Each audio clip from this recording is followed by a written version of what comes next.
नमस्कार दोस्तों, मैं मनमोहन मिश्र आज फिर एक बार आप लोगों के बीच। दोस्तों, आज बात बिहार चुनाव की होगी, नरेंद्र मोदी के भविष्य की होगी। नरेंद्र मोदी के रचे जा रहे षड्यंत्र नीतीश और जेडीयू के मिटाने की जो षड्यंत्र रचा जा रहा है बिहार में, उसकी होगी। और 15 नवंबर 2025 के बाद बिहार में क्या होगा, नीतीश का क्या होगा, नरेंद्र मोदी का क्या होगा, इस बारे में बात करेंगे। मेरे दोस्त, बिहार चुनाव की शुरुआत विपक्ष ने वोट चोर गद्दी छोड़ से किया था। इस बार वोट चोरी करने का चुनाव आयोग के साथ मिलकर के अभी भी और आगे भी बहुत कोशिश में लगे हुए हैं नरेंद्र मोदी, लेकिन शायद कर नहीं पाएंगे। और अगर चोरी नहीं कर पाए तो बिहार में नरेंद्र मोदी को वोट मिलने से रहा। कारण क्या है? और अगर बिहार में मोदी हारते हैं, एनडीए हारता है, तो उसका असर पूरे देश पर क्या पड़ेगा, या यूं कह सकते हैं कि 15 मार्च के बाद पूरे भारत में क्या होगा, इस बारे में आपसे बात करेंगे। नरेंद्र मोदी के भविष्य को लेकर के आप पर छोड़ते हैं, आप तय कर लेना इस वीडियो के बाद आप उनको कहां पहुंचाना चाहेंगे, आप सोचिए। यह बिहार वालों के लिए भी संदेश है और पूरे देश के लिए भी। तो मैंने कहा, वोट चोर गद्दी छोड़ के नारे से बिहार चुनाव की शुरुआत हुई है। चोरी के चांसेस कम है। रह गई वोट, कौन वोट देगा। अब यह तो निश्चित है कि जो ट्रेनों में मतलब जिनको छठी का दूध याद आ गया, जिनकी दुर्गति हो गई अपने घर पहुंचने के लिए, छठ मनाने के लिए, दिवाली मनाने के लिए, दशहरा मनाने के लिए, वो वोट देंगे नरेंद्र मोदी को। या जिन युवाओं पर जिनका रोजगार नरेंद्र मोदी ने छीन लिया, या जो रोजगार जो पढ़ लिख करके बाहर निकले किसी तरह से और रोजगार मांगने निकले, जिन पर लाठियां बरसाई नरेंद्र मोदी ने, वो वोट करेंगे नरेंद्र मोदी को। या वो युवा जो पहले से नौकरी के लिए दिन रात भटक रहे हैं और उन्हें सेना तक में जाने का मौका नरेंद्र मोदी ने छीन लिया, 4 साल का वॉचमैन बना दिया, वो वोट करेंगे नरेंद्र मोदी को। किसान वोट करेंगे जिनको नरेंद्र मोदी ने दोगुना कीमत देने की, उनके उपज के दोगुना कीमत देने का वादा करके और किसान बिल के जरिए पूरी जमीन छीनने की कोशिश की, छीन नहीं पाए।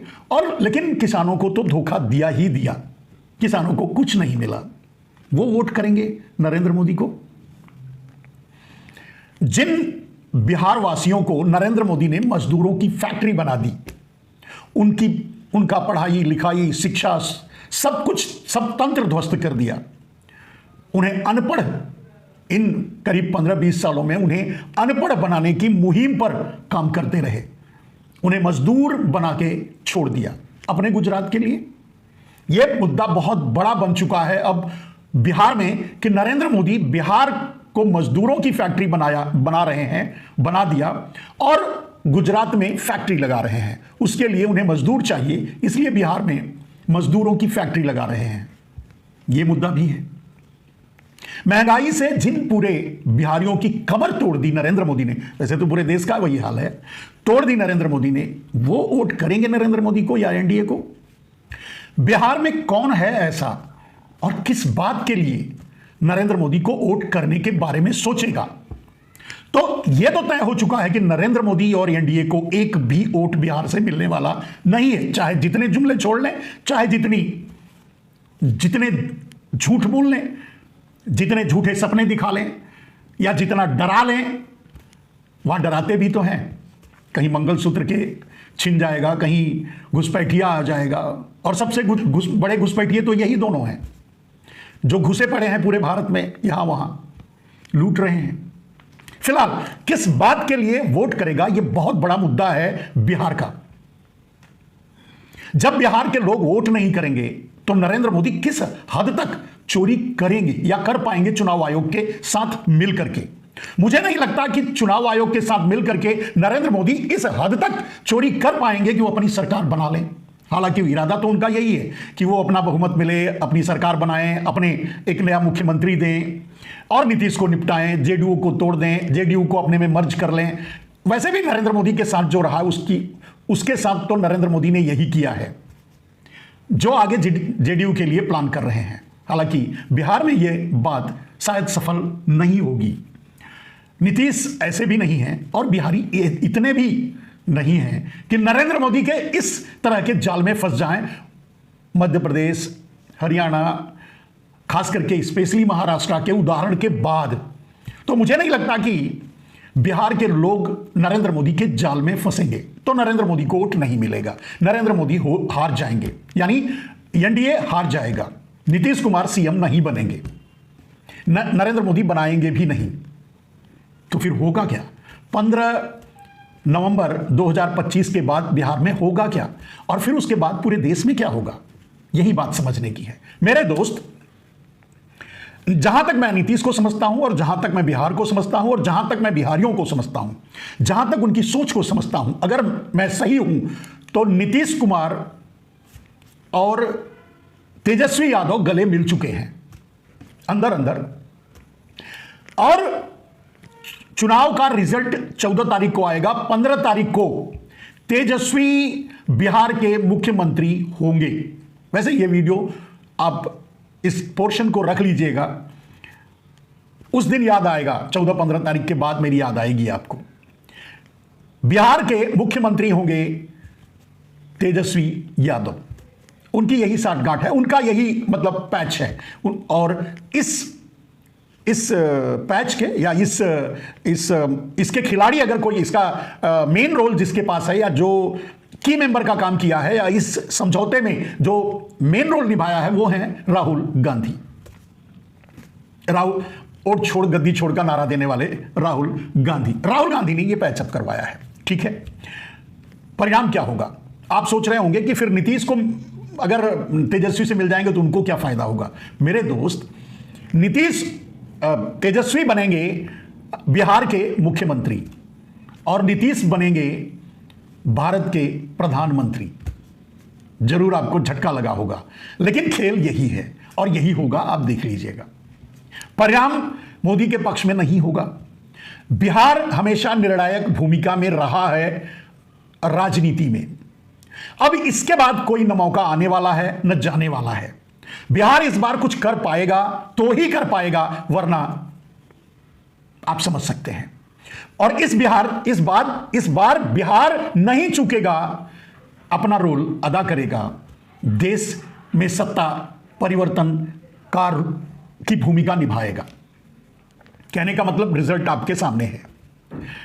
रिजल्ट में एनडीए हारेगा, विपक्ष जीतेगा, नीतीश साथ चले जाएंगे तेजस्वी और इंडिया गठबंधन में। और इंडिया गठबंधन का मिशन होगा तेजस्वी को बिहार में मुख्यमंत्री बनाना और नरेंद्र मोदी की सरकार गिरा करके केंद्र में नीतीश को प्रधानमंत्री बनाना। हो सकता है नायडू उप प्रधानमंत्री भी बने। नायडू पहले से ही बैठे हैं, शामिल हैं, इनमें उनका भी रोल है।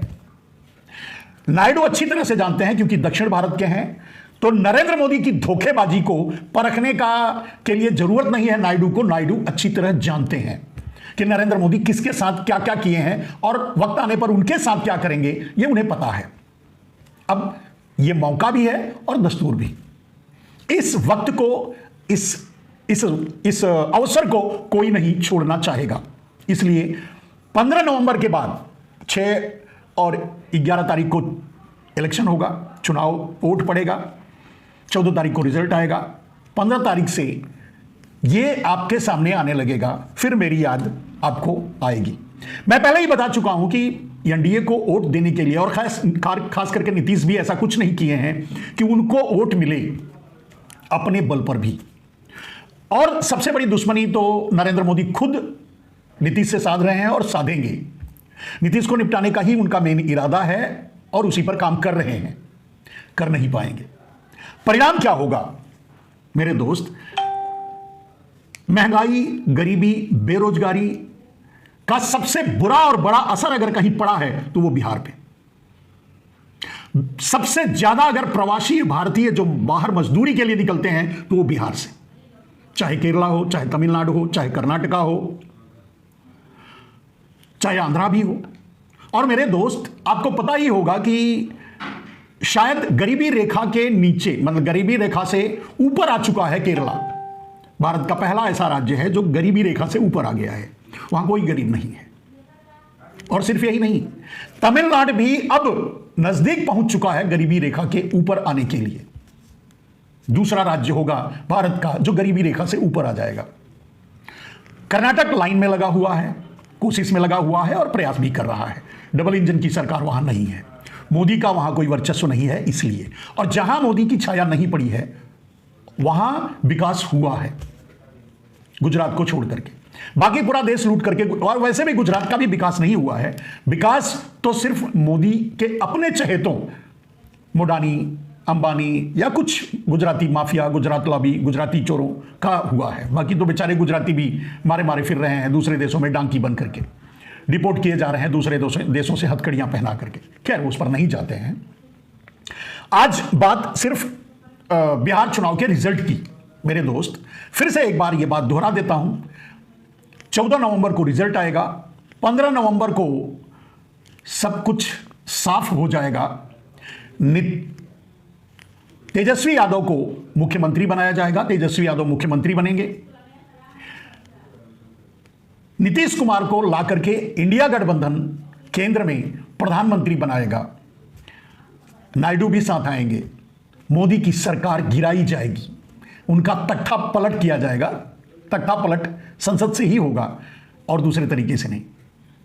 अब वो समय आ गया है जो नरेंद्र मोदी को उनके असली जगह पहुंचाने का, नरेंद्र मोदी के भ्रष्टाचार की सजा उन्हें दिलाने का, नरेंद्र मोदी के गुजरातवाद और गुजरातियों को, खास करके गुजरातियों की बात नहीं, खास करके मोडानी, अडानी, अंबानी और इस तरह के चोरों को लाभ पहुंचाने का, यानी खुल करके अडानीवाद, मोडानीवाद, अंबानीवाद नरेंद्र मोदी का करने का। और ये बातें सबकी निगाह में आ चुकी हैं। उनकी अपनी पार्टी, उनके अपने लोग, या भारत, ये उनकी अपनी, मतलब बीजेपी में भी हम समझते हैं इस समय 90% भारतीय जनता पार्टी के लोग नरेंद्र मोदी से छुटकारा पाना चाहते हैं, क्योंकि उनको नरेंद्र मोदी की नीतियां पता चल चुकी हैं। जो नरेंद्र मोदी ने किया और कर रहे हैं वो उन्हें समझ में आ गया है। तो परिणाम आपके सामने आएगा। मैंने अपने विचार रखे, जो अध्ययन मैं करता हूं, या जो अध्ययन जिसके बल पे ये बात मैं कह सकता हूं, मैं समझता हूं कि इस बार और 14 नवंबर के बाद तो नरेंद्र मोदी वहां पहुंच ही जाएंगे जहां उनकी उचित जगह है।